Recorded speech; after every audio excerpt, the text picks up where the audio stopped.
Kembali beredar isu keterlibatan menteri dari Nasdem dalam kasus dugaan korupsi. Walaupun masih isu dan belum ada pernyataan resmi dari KPK, isu ini sudah jadi pemberitaan di banyak media. Dan tentunya jadi bahan keramaian pembicaraan para netizen di medsos ya. Sampai nama Menteri Syahrul Yassin Limpo jadi trending di Twitter. Media mendapatkan informasi dari KPK bahwa memang benar sedang ada penyelidikan kasus dugaan korupsi di Kementerian Pertanian.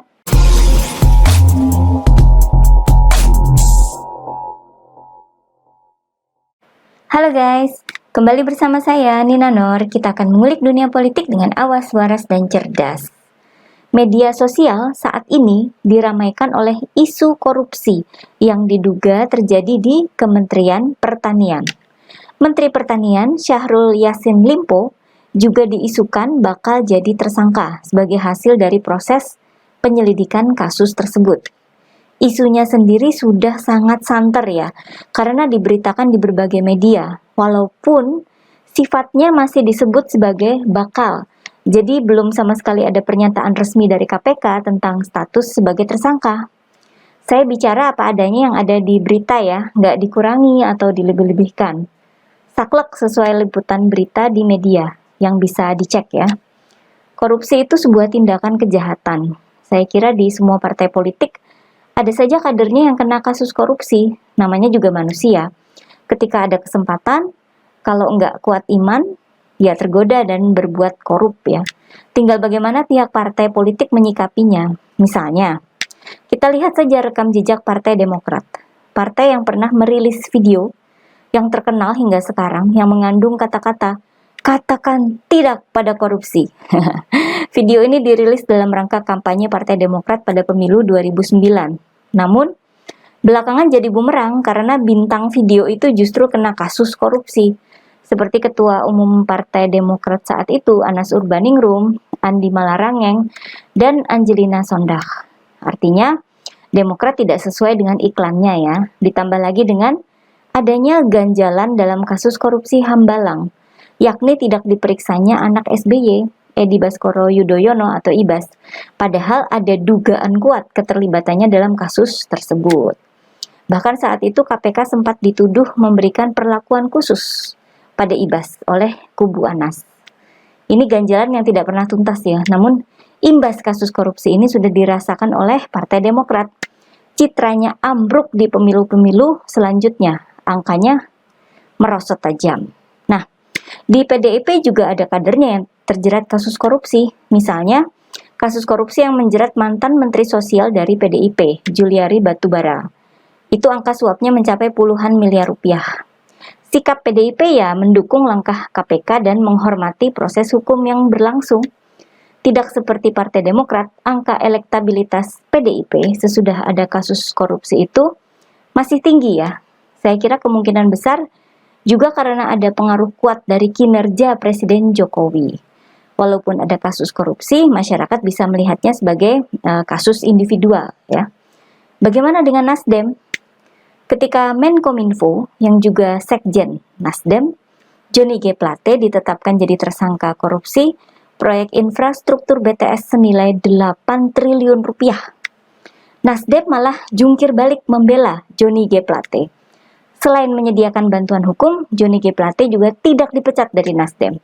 Surya Paloh menyebut bahwa mereka mengacu pada asas praduga tidak bersalah.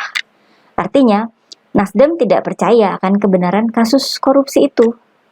Surya Paloh sampai menyebut bahwa Johnny G. Plate terlalu mahal untuk diborgol. Jika ternyata pada akhirnya tidak terbukti terlibat dalam kasus dugaan korupsi itu.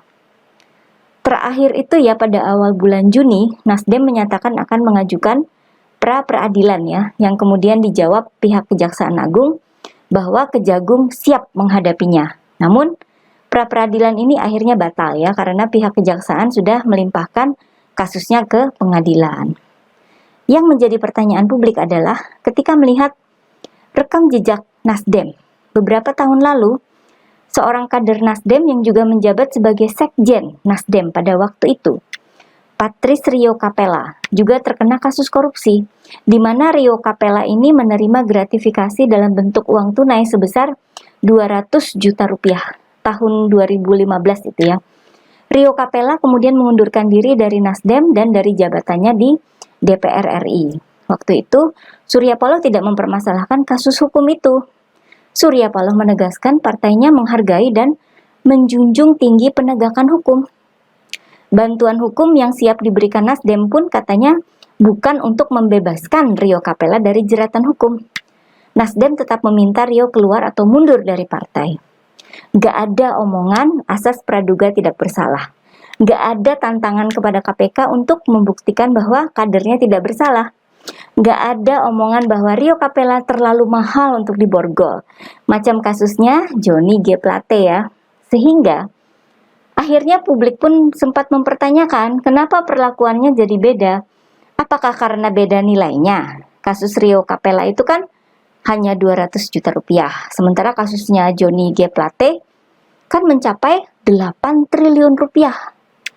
Apakah karena sekarang Nasdem mengusung Anies yang merupakan antitesis Presiden Jokowi? Apakah karena sekarang Nasdem sedang bekerja sama dengan partai-partai oposisi? Kalau memang begitu, bahwa Nasdem bersikap beda karena sudah berada di kubu oposisi, mengapa menteri-menteri Nasdem tidak mundur dari kabinet Presiden Jokowi? Gak konsisten dong ya. Dan sekarang, kembali beredar isu keterlibatan menteri dari Nasdem dalam kasus dugaan korupsi. Walaupun masih isu dan belum ada pernyataan resmi dari KPK, isu ini sudah jadi pemberitaan di banyak media. Dan tentunya jadi bahan keramaian pembicaraan para netizen di medsos ya. Sampai nama Menteri Syahrul Yassin Limpo jadi trending di Twitter. Media mendapatkan informasi dari KPK bahwa memang benar sedang ada penyelidikan kasus dugaan korupsi di Kementerian Pertanian. Ini diungkap oleh PLT Deputi Penindakan dan Eksekusi KPK, Asep Guntur Rahayu. Sedangkan menurut Kepala Bagian Pemberitaan KPK, Ali Fikri, adalah benar adanya tahap proses permintaan keterangan kepada sejumlah pihak terkait dugaan korupsi di Kementerian Pertanian. Jadi, pernyataan dari KPK hanya sampai di situ ya. Kita harus menunggu sampai ada pernyataan resmi dari KPK. Ini terus terang, saya lebih suka kalau kasus ini ditangani oleh Kejaksaan Agung RI ya. Kayaknya lebih mantap gitu ketimbang KPK. Yang kita tunggu juga adalah bagaimana sikap Nasdem nantinya. Apakah sama dengan sikapnya terhadap kasus Johnny G. Plate atau dengan mantan sekjen yang dulu, Rio Capella. Yang pasti, ketika ada pernyataan resmi dari KPK, Nasdem harus siap dengan imbasnya.